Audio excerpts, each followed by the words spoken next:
Hello everyone! The clip you're about to hear is from one of our exclusive Patreon episodes on a recent horror release, and just like all of our other episodes, it might include major spoilers for said horror release, so don't listen to it if you haven't already seen it. You've officially been warned.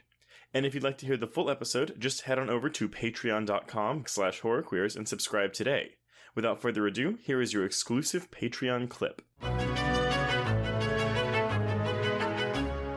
Folks, we're recording this at Fantastic Fest, so it has been a week. Yes, we are. We're trying some new technology too, so it'll be real fun to see how this pans out. But one of the very few recordings where Joe and I record in person in the same room. Mm-hmm. It's exciting times, folks. Very, get into it.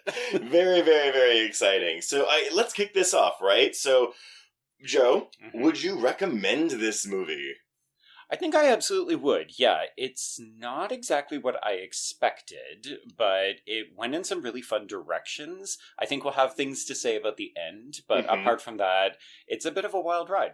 Well, so I'm curious. You said it's not what you expected, and we know that both you and I have the expectation issue sometimes when it comes to how it affects our opinion of the film. So would you say that it not being what you expected improved or hampered your experience or your opinion of this film?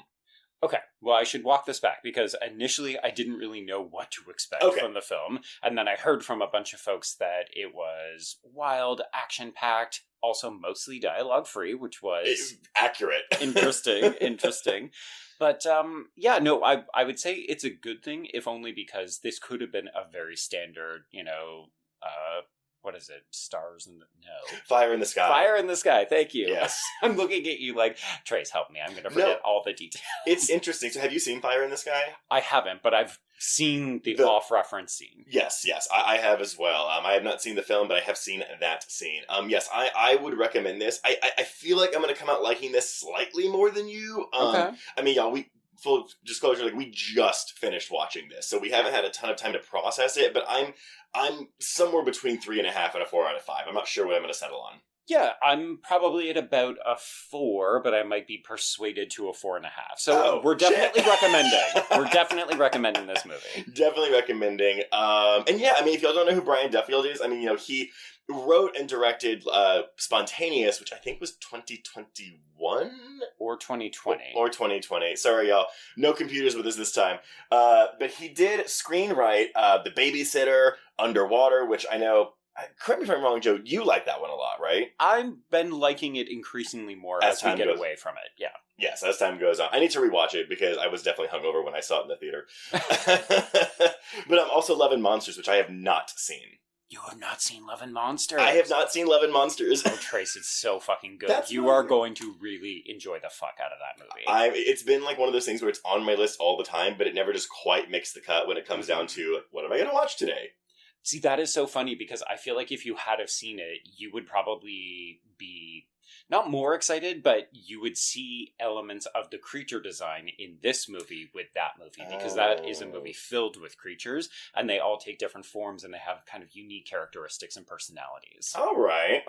Okay, well, so then moving into this film, I mean, right off the bat, Kaitlyn Dever. I mean, we love her, right? She's such a fun actress. I think I struggled initially off the top because she looks too young for the way that she's acting and living. Yeah, she definitely wears old lady clothes for most of this movie. I think as we learn more about her character, and, because she, of course, has a secret trauma that the movie waits until the closing moments to kind of reveal to us. I had fun piecing that together, although I'm interested to see how it will play on a rewatch once you already know the whole thing.